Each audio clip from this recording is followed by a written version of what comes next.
Thank you. This week on The Leak, but Corey Bernardi has launched his A Better Way app, describing it as a safe space for Conservatives where they can win prizes. Congratulations, Corey. You've just invented a private school rowing club. A government investigation has found James Packer's Crown Resorts is failing to monitor and intervene in problem gambling at Melbourne's Crown Casino. Although James Packer did respond, saying, "Hey man, Crown doesn't have a problem. We're totally in control of this problem. just give me more time, okay? I just need one more really big shot at this." And on this, the final episode of this series of The Leak, I take a moment to look through some audience feedback from viewers who think I'm a cry bully playing the victim card, a mentally ill snowflake, and a left hard shit. 2 likes there for left hard shit. This is The Leak.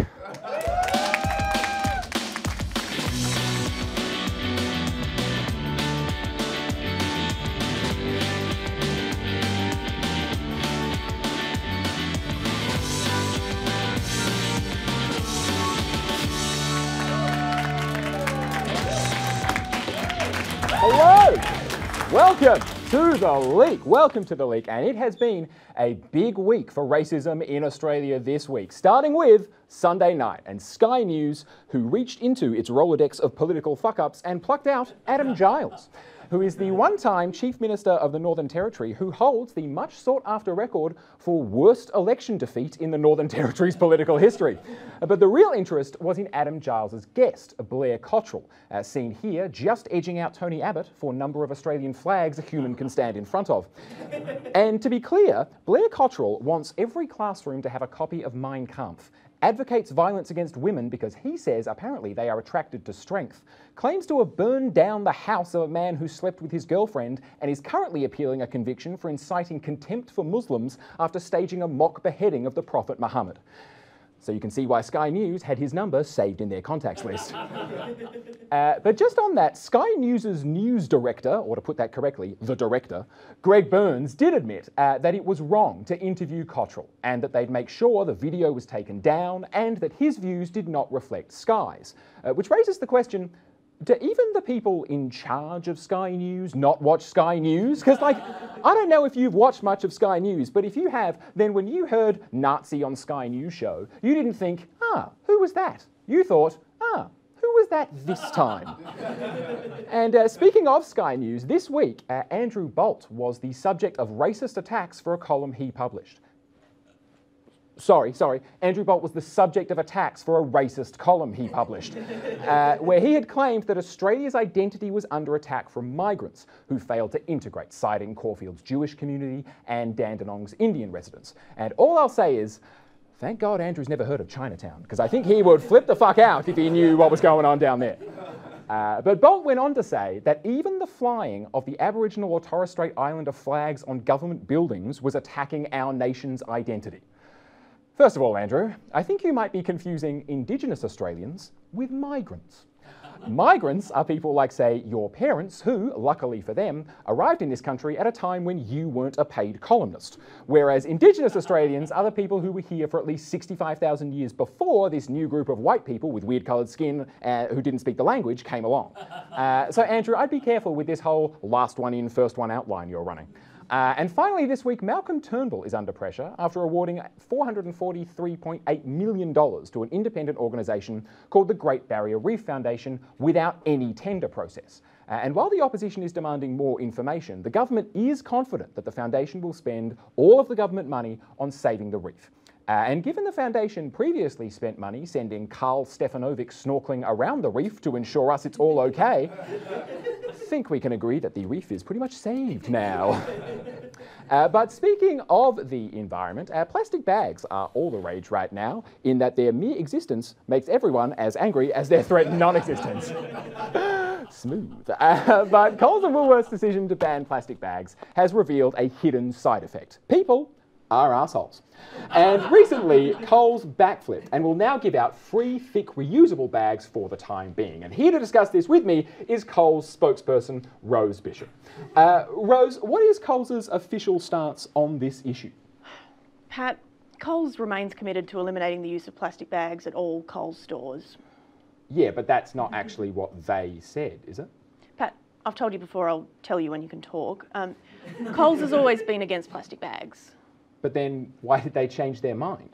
Pat, to clear up any confusion for idiots like you, let me just say, once and for all, Coles is 100% behind the elimination of single-use plastic bags. Okay, well, that's great news. Exactly. So plastic bags are now gone.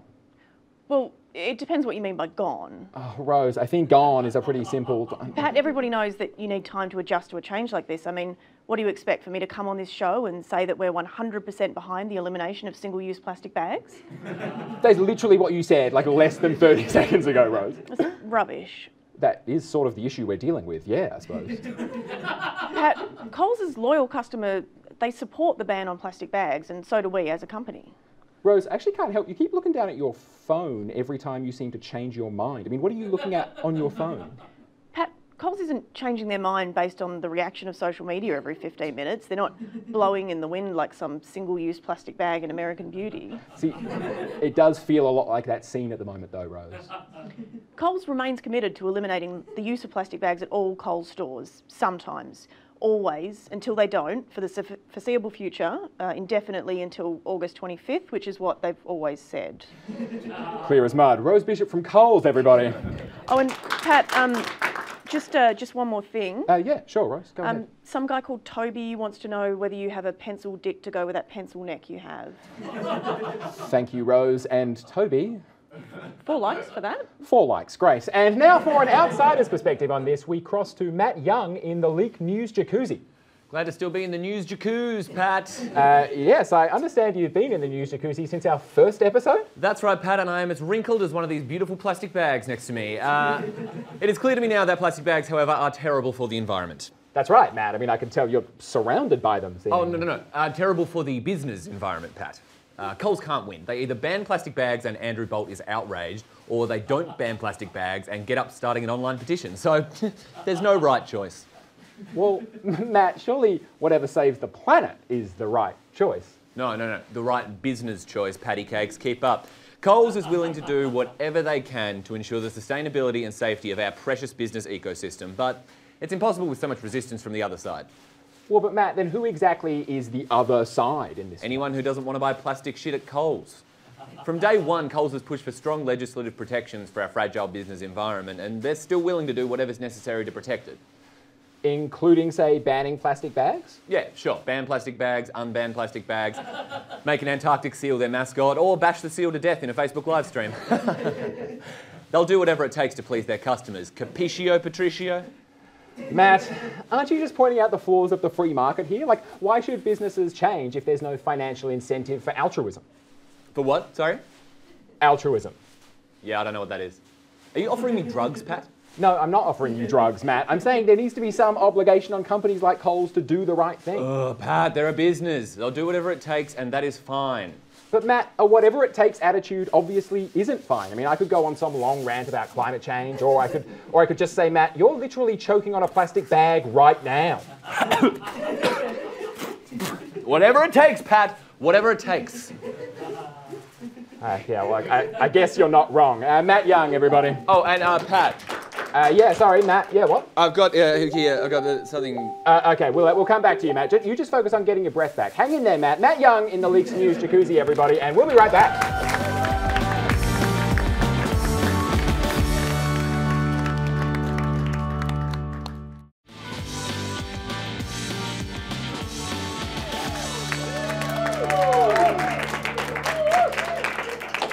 Welcome back to The Leak. Well, all this week there has been talk about drought-affected regions of Australia, and our very own Aurelia St Clair is actually... Wait, Aurelia, are you on a farm?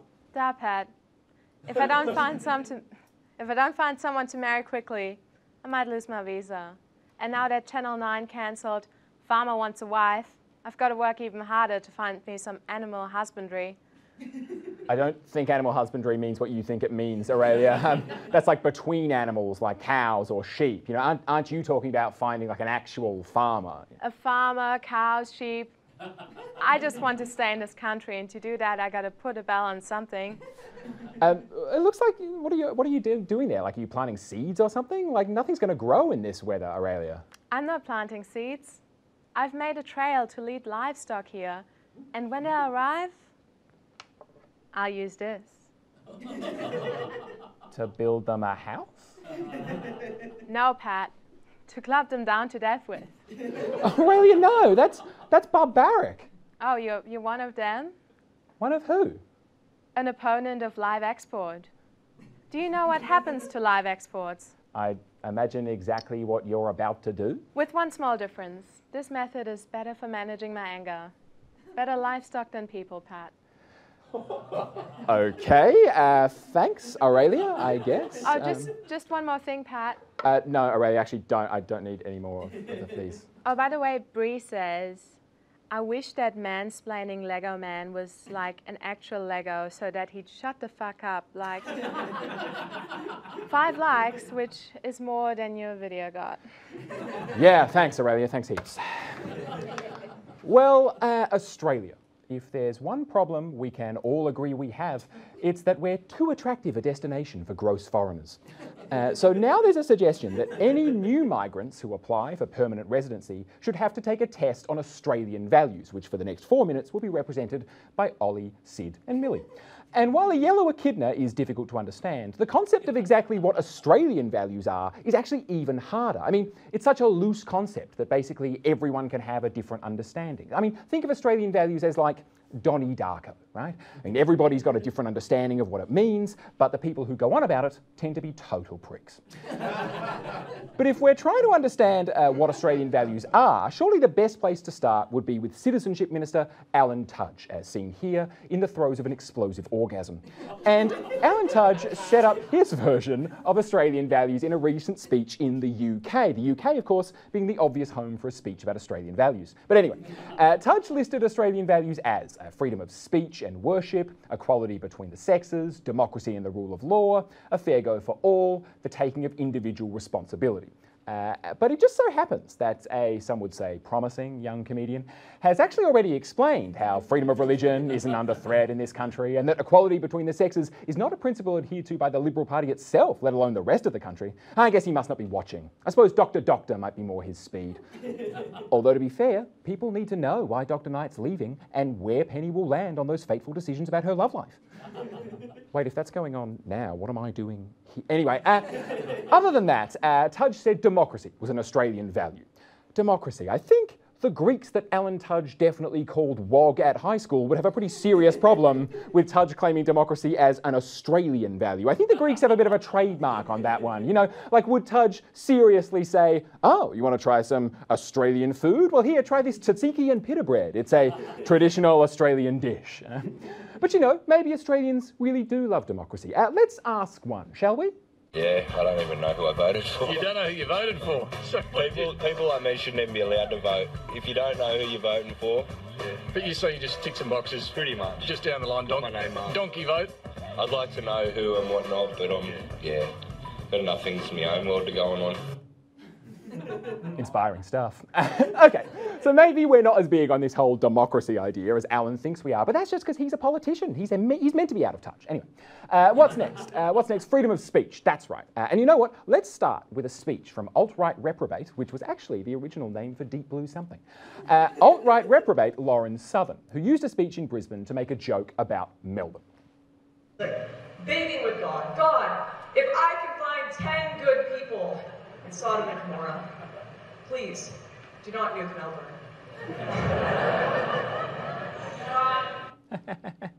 Now look, we all have jokes, you know, that are a bit iffy or that don't land sometimes. I mean, I won't say that the audience didn't like my joke about the British version of Jack Irish being Johnny English, but I will say that they didn't get it. But whatever, right? Whatever. A person makes an off joke, that's fine, right? So maybe Tudge is right, and we do love free speech in this country. Cricket Australia has attracted international headlines for sacking its head of government relations in Tasmania, she says because she spoke up critically about the state's abortion laws.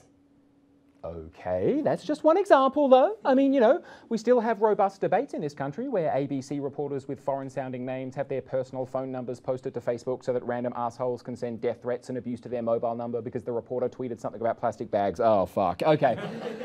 So free speech here in this country seemingly is simple. Nuking lefties, fine. Criticising restrictive abortion laws or plastic bag usage, not fine. And actually, just on plastic bags, I think Australia might have to let go of any claim to being a no-worries kind of country when a long-warned-about ban on single-use plastic bags at just 2 supermarkets led a man to walk up behind a woman and put his hands around her throat. Oh yeah, right, because you know, it starts with plastic bags, doesn't it? It starts here, then pretty soon you'll ban my Facebook videos from the basement, and then it's just a hop, skip and a jump to agrarian socialism, and there'll be blood on your hands. Then lastly, there's Tudge's the fair go and individual responsibility. And for starters, I don't think anyone who follows up the fair go with individual responsibility really gets what the fair go was meant to be about. Because normally, when politicians like our Prime Minister talk about the fair go, they say things like, but we also have a culture of fair go, of looking after each other. Not, we also have a culture of a fair go. So help yourself, you lazy bum. I said good day. The fair go and individual responsibility go about as well together as a horse and marriage, or say, the fair go and whoever that guy was that oversaw a system that automatically sent 20,000 debt notices a week to welfare recipients who often never received them, then demanded repayment of Centrelink debts that were never owed, forcing people through a torturous process, often spending hours of their life engaging with Centrelink just to avoid paying a debt they never actually owed in the first place. Who was the guy that oversaw that scheme, by the way? Oh, right. Alan Tudge, seen here on the day of his daughter's wedding.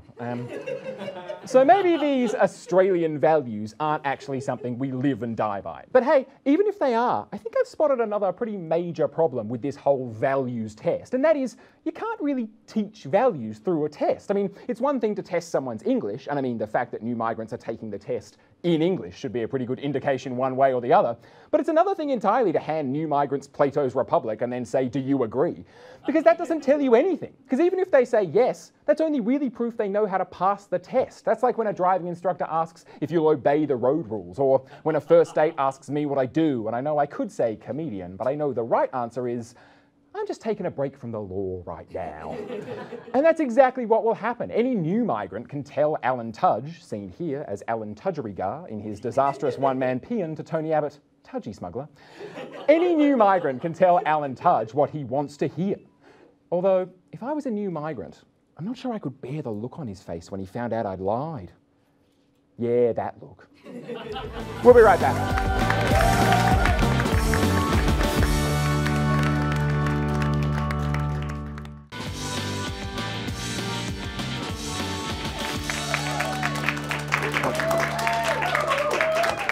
Welcome back to The Leak, and we turn now to our resident patriotism correspondent, who is looking fit as a fiddle, I might add, Matt Young. Good to have you with us, Matt. Good to be here, Pat. Greetings, Pat. Or should I say greeting? Let's not get carried away. Today I want to talk about national identity, Pat. Oh, of course. I mean, I was just going to do that myself, you know, multiculturalism, mateship, a fair go for all. Yeah, no, I was talking about convict pissheads, actually, Pat. That's more generally what we're thought of as internationally. I think it would help. I think our international image would improve a lot if we had an Australian head of state. Oh, I see. Like you're talking about how like Australia might become a republic? Yeah, exactly. I think it would be great if we had like a president or a king, or I think we'd call it a governor general, just because heads of state are traditionally like good indicators of a nation's identity. Right. So like England has the Queen, the US has the president, and Australia also has the Queen. We basically have the national identity of a kid who says they hate their nan, but just keeps pictures of them everywhere. It's pretty unusual. I don't really think Australia has a stable national identity because we basically just spend all of our time worrying whether or not Britain and America think we're cool. Yeah, but that doesn't mean we're part of an empire, Matt. I mean, sure, Pat, like we don't pay any taxes, but we do pay attention, you know? Look, I've got it sorted though. As an armchair historian and pop psychologist, I've figured out Australia's problem. And it just so happens to be the exact same as any other human being's problem. Our family fucked us up? Our family fucked us up, Pat. Let's take a trip. It's 1788, and Australia is one of the bastard children of the British Empire. England is our father, the land is our mother. Mum's an older lady, she had kids when she was way younger. They never moved out, not in a weird way, like your uncle lives with your grandma type of way. Just like they look after one another. It's a super wholesome relationship. Dad, on the other hand, he's a real rich prick who's always off travelling on business, when really he's just putting his colony in any piece of land that takes his fancy. Before we were born, Dad had a baby with America. Well, no one's 100% sure who the father is, but he put a ring on it. Anyway, he helped raise our stepbrother until he was about 15 decades old. But by then our dad just kept coming around and asking for money. So our stepbrother and our dad got into a big fight. He was really rebellious. You know how teenagers are. Somehow our stepbrother won, and ever since then he has just not stopped bragging about how much he loves fighting. After that, Dad was fuming. He goes mental, so to blow off some steam, he comes around to Australia and busts a fat colonial nut in Botany Bay. A nation is born, and we are fucked up from day dot. Dad locks us up one day, he sends us presents the next day. A lot of the presents are guns. It's pretty awful parenting. And Dad's still really aggro, and that rubs off on us a lot. Like, we take it out on Mum's kids, even though they're way older than us. It's pretty messed up, and we're real shitheads about it. Dad always takes our side, so we never really get in trouble for it. And while that's all going on, meanwhile, our stepbrother spends all his time working on himself like Josh Brolin in the Goonies. He's got a lot of internal conflict going on. Like, the fight with Dad really messed him up, but on the outside, he's good at everything. He's cool, he's strong, he's smart, he's funny. Like, we're smart too, you know? We were born knowing how to read. Like, we read all of Dad's books by the time we were even out of the womb, you know? We invented our own sport when we were 6 decades old.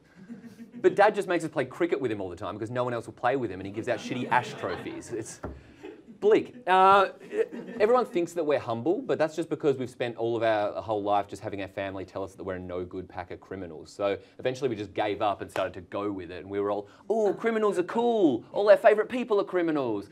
You know, we thought we'd own it. And then we started drinking, and we were like drinking to the point that we were well known for drinking. So now we're just a novelty at European parties. And like, we know Mum and Dad only stay married because it's easier than splitting up. But come on, like, we're 21 decades old. We can take it. Like, we almost talked Mum into divorcing Dad around our 20th decade birthday, but then we decided against it. Like, it wouldn't even bother Dad if they did split up. He has like 4 other wives. Like, to be fair, India dumped him last century, but he's still with New Zealand. And he's with Canada too, even though France kind of cucked him there. I also think Dad's kind of having like a bit of a crisis at the moment anyway. Like, he's turned into a real hermit, and he's having this weird public breakup with his friends. I don't know.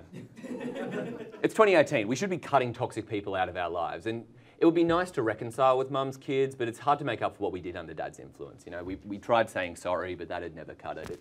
It'd just be nice if we could help look after Mum together or something, you know? It's just kind of a bummer that we inherited so many toxic attitudes from Dad's side of the family, because it feels like we could discover our own values if we just stepped out of his shadow, you know? Anyway, that's my extended allegory on why we should murder the Queen.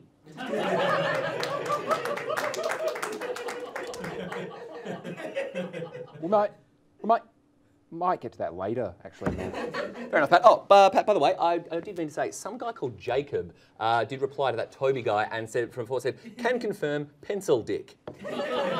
21 likes and a love heart react for that one. Yeah, thanks, Matt. You used to date a guy called Yeah, Jacob. thanks, Matt. Yeah, thank you.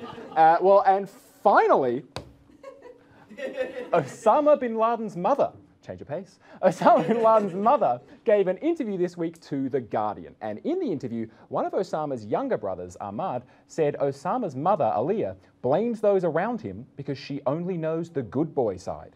Which to me does sound like classic sibling rivalry from Ahmad there, you know. Oh, sure, when Osama destroys the Twin Towers, that's just because he fell in with the wrong crowd. But when I use beef instead of lamb in your birthday mantu dumplings, I'm the fuck up. But later in the interview, bin Laden's mother, Aurelia claimed Osama became a different person at university after falling in with the wrong crowd. And look, I don't know who that would be. Maybe that crowd smoked dope, or listened to The Cure too often, or didn't do their part of the group assignment. Actually, I think we have footage of the wrong crowd he fell in with. Tara! I tell you what, if we discover that Osama was a straight A student until she didn't do her part of the group assignment, we need to track her down and make her pay. Well, that is it from us tonight. My thanks to Aurelia St. Clair, Rose Bishop, Matt Young, and Eve Ellenbogen, who sadly was ill and couldn't be with us tonight, and all the crew for all of their work this season. Thank you so much. That is it from us at The Leak. Good night.